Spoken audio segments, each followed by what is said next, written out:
Hey there, TLC Tribe members. It's Veronica here, and today I've got a special guest with me called Steve. And Steve is a marketing and events specialist, and he's based in Melbourne. And Steve came to me at a career crossroads, and I've had the absolute pleasure of working with Steve now for the past 8 weeks.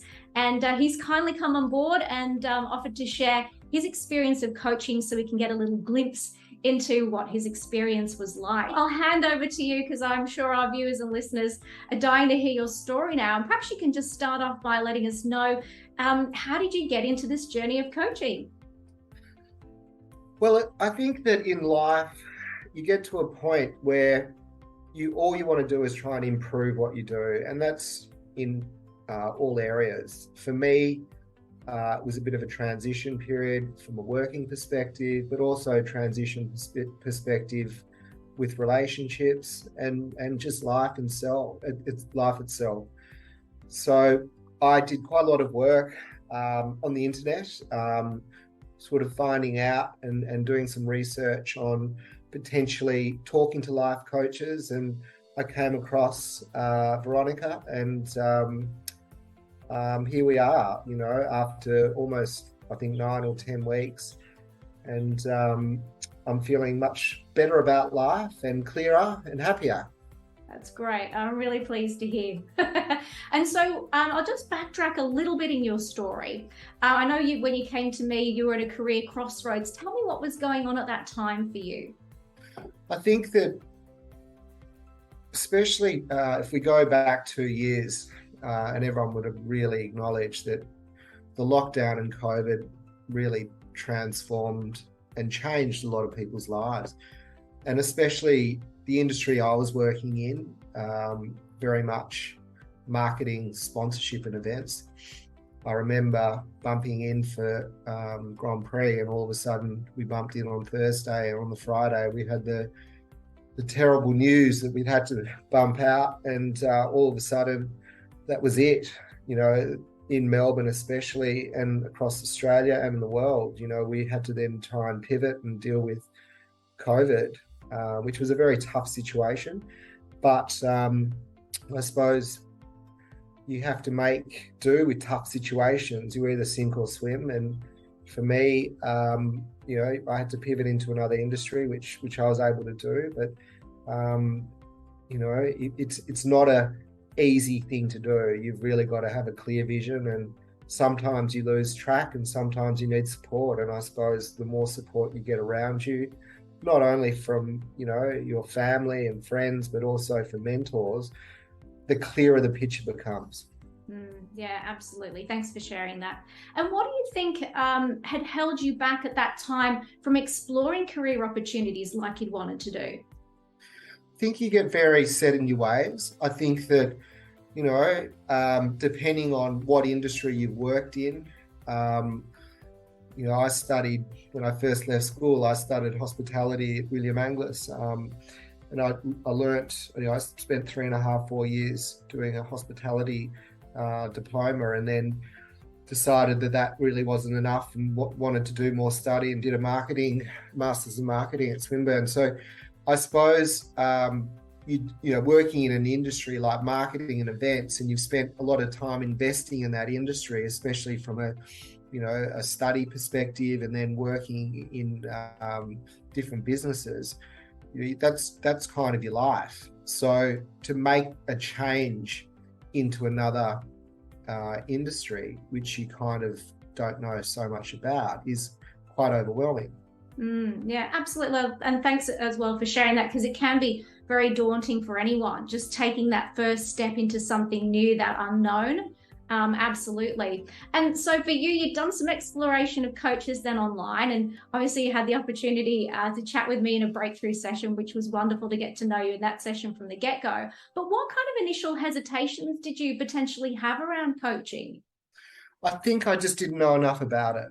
I think that until you actually can let your guard down and be really honest about, the direction you want to go, and actually take a bit of a risk, you never really understand. You never really progress. And as soon as you do that and you give yourself and you back yourself and think, it's actually okay to reach out. It's actually okay to speak to people. I think that things shift very quickly. And from my experience, having that shift has really, as I said, improved a lot of things in my life. But more importantly, I look back and I think that, gosh, if I hadn't have made that shift, I would probably still be in the same space. And that space can be quite, a difficult place to be. Yeah, definitely. And so even though you had this, the thoughts about the unknown, you didn't really know what coaching was, you knew that some sort of shift had to be made. And so what was kind of the trigger behind that shift for you at that time? Well, I think that the trigger was, really nothing to lose. If it's an individual thing, no matter what anyone tells you. It could be your friends, it could be your family, it could be someone else. Unless you're willing to make that decision and make a change, and as I said, take a risk and roll the dice, you'll never know. But for me, as I said, it was a no-brainer, because there's not a lot of downside to opening up and talking about things that are going to improve your life. Yeah, absolutely. And so what was the journey in coaching like for you, as in what sort of changes did you start to notice in yourself early on? Well, I think that, it's like anything. Playing sport, you have to do the work.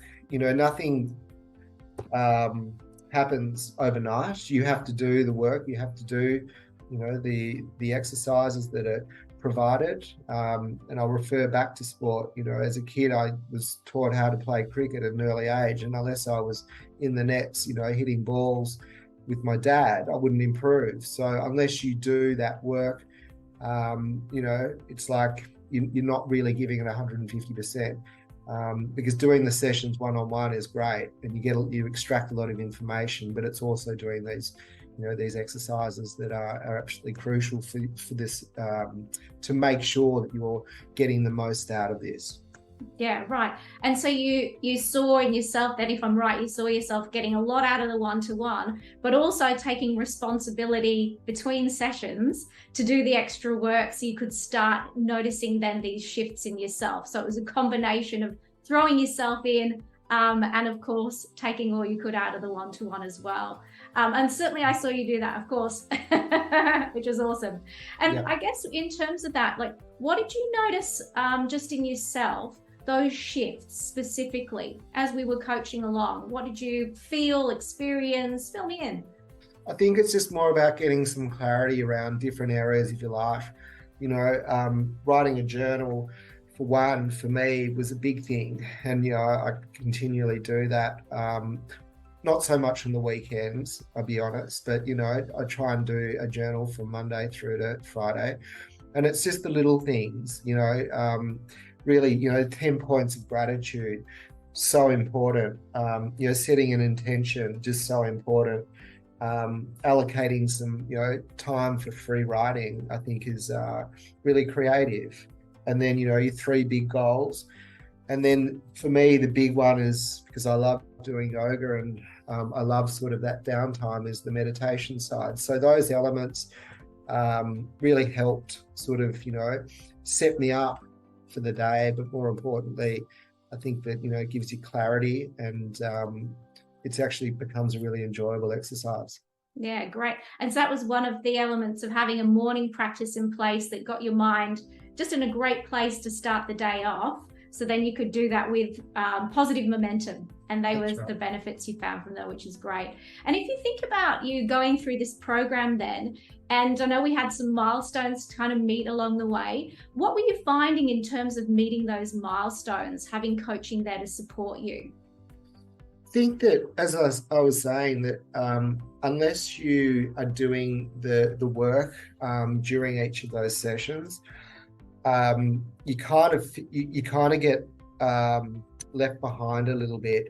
If you are doing the work during the sessions, and then you can ask questions in the next session if there's something that's unclear.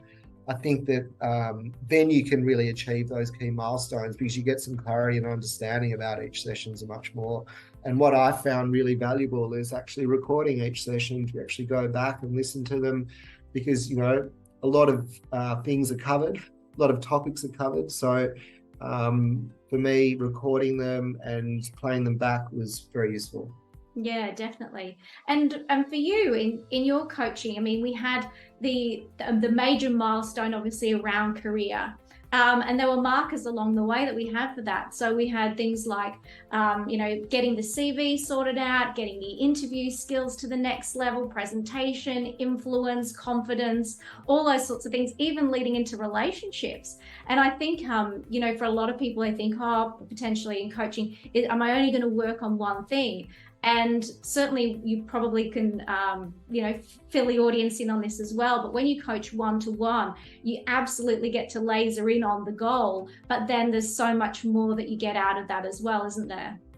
Well, I think that that's really important. For me, as I said, it was a transition, a lot of changes going on in my life over the last 2 years.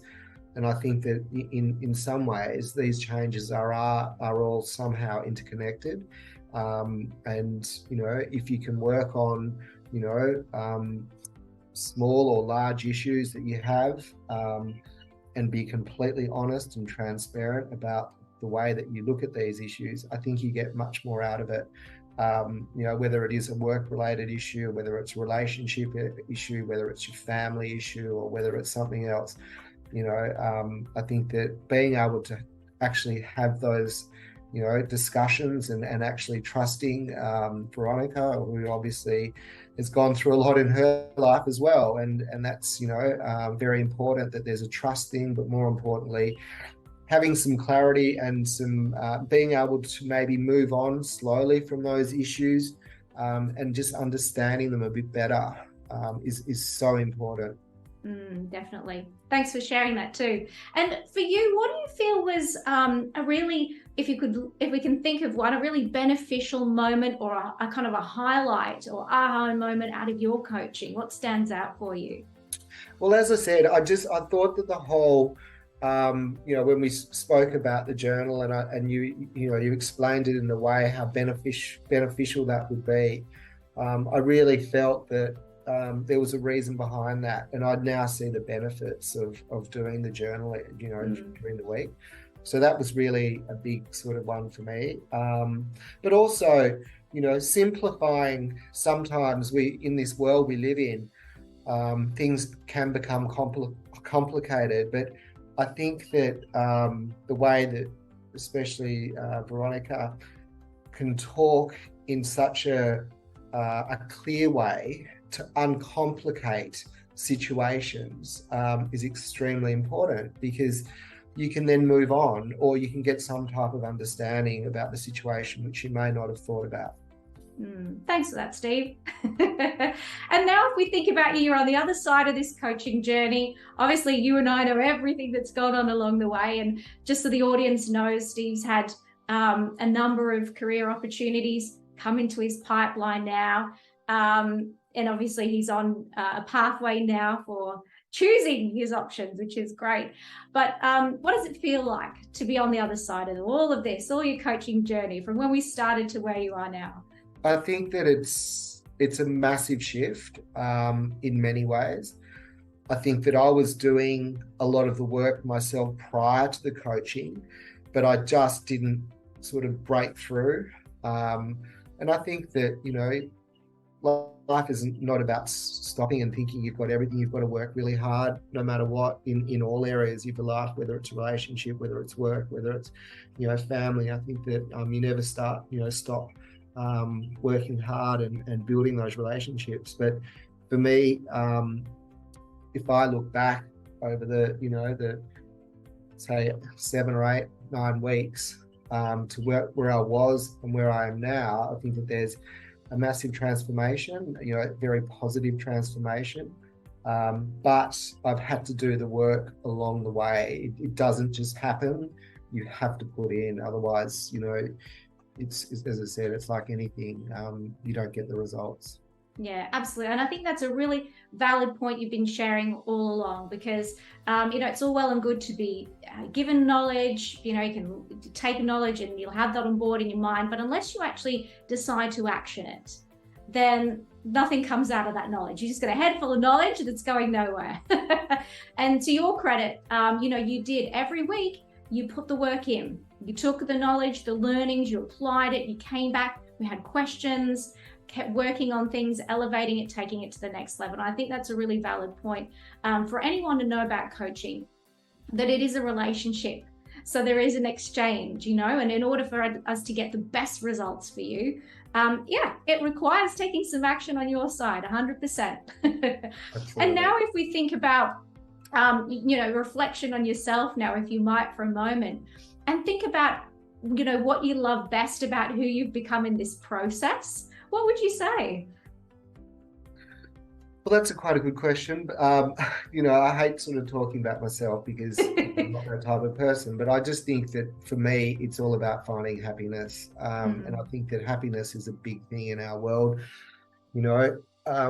especially everyone goes up and down, everyone has problems, but finding happiness and being content on what you've actually got around you, and showing gratitude is just so important. You can really only become happy if you identify your problems and try and get some help, because as I said, getting help or getting some support and putting your hand up is a brave thing to do, but once you do it, you can never look back.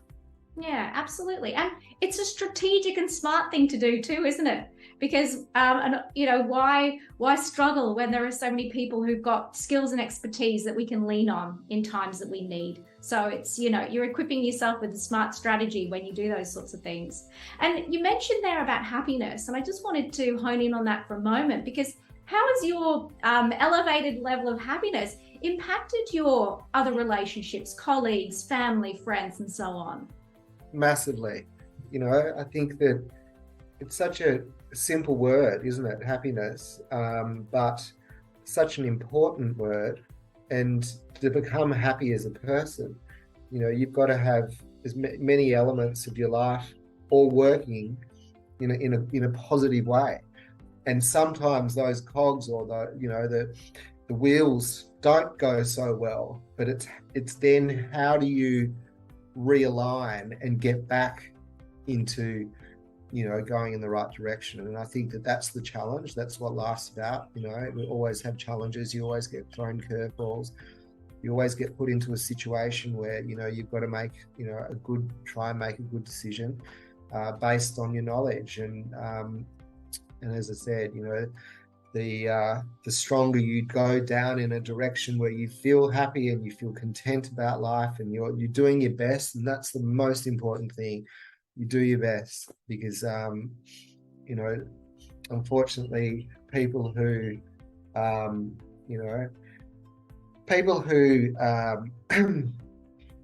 very successful in the world, and make a lot of money, or have amazing networks, they also have gone through tough times. They've also probably hit rock bottom, and they know what it feels like, and they've worked really hard to get there along the way. And I think that that's the most important thing, is working hard, but also being content with your life and making the most of it. Yeah, so true. Thanks for sharing that. And that's really important too. We're all the time, we're running our own race. It's our happiness, it's our life, it's our definition of success, it's our race to run. And that's really important to hone in on that, and don't let those external factors influence us, because it's what's inside. That's the world we can control, and that's the one we can use and leverage to go forward. So I guess in terms of what you've learned now on this coaching journey, how will you take some of these learnings that you've experienced in our coaching journey together and apply them to these new opportunities now that you've got ahead for yourself? Well, I think that for one, it's always good to refresh the sessions, because there's a lot of information, there's a lot of content to sort of absorb. So going back and listening to them is the number one part. And the number two part is what I do is I just write down some key bullet points of things that I really think can help me in not only work, in relationships, but everything else. I document this information, I put it on a little post-it note, and it just triggers, it's a bit of a refresh to some of these sessions. And I think that that's really, really important that, for us reading the information in front of us, I put it on my monitor so that I can then trigger myself and some of these key points, which I strongly believe in, are then reinforced visually by me reading. Yeah, perfect. What a great tip. So everyone at home there, take notes. Get your sticky notes up, get them all around your monitor, a la Steve style. That's perfect. And Steve, what might you like others to know who are considering coaching, weighing up? What would you say to them? Well, as I said at the very beginning, Veronica, I think it's a very much an individual decision. In my eyes, yes, I was apprehensive because I was thinking, who do I go with, or why do I need this? But I then simplified it, and I think that straight away you've got to have someone that you trust, someone that you feel that you resonate with, and more importantly, someone who can communicate to you that you understand. And once you get that life coach, whoever it is, and hopefully it's Veronica, because as I said, I have spoken to other life coaches that I just didn't feel that, they were on my page, or they didn't come across in the way that I felt that I could, really sort of, trust or resonate with. I think that that's absolutely crucial. So as I mentioned, it is a journey, but it's a journey which it's an investment which you can only win from. There's no downside in my view. Learning about yourself, hearing it from someone else is incredibly important, and it's also incredibly powerful because as people, we want to improve in what we do. We want to become better people. We want to be able to communicate better. But more importantly, we want to become happy. And if you find that, that's all you want. Yeah, fantastic. Lovely. I love that sentiment, Steve. Anything else you'd like to add? Oh, look, I suppose as I keep saying is that, it's very much an individual decision to get this life coaching sessions, but, there's a lot of upside in all different areas, and it might not be about work, it might not be about relationship, it might be in other areas that you feel that you need some help with, and I think that Veronica definitely can offer that advice in a way that is very clear, and more importantly you'll absolutely love doing the sessions with. So that's sort of it for me, Veronica. Well, thanks, Steve. That's amazing, and I really appreciate you sharing your feedback on your journey, and obviously look forward to keeping in touch for your continued success. And so for everyone at home who's loved hearing Steve's story and would like to achieve new results in their life, please do reach out to us. You can contact us at thelifecoachingco.com.au, or on Facebook, of course, facebook.com/The Life Coaching Co, or at Instagram as well, at The Life Coaching Co. So until next time, beautiful to have you here with us. And remember, master your mindset, secure your success.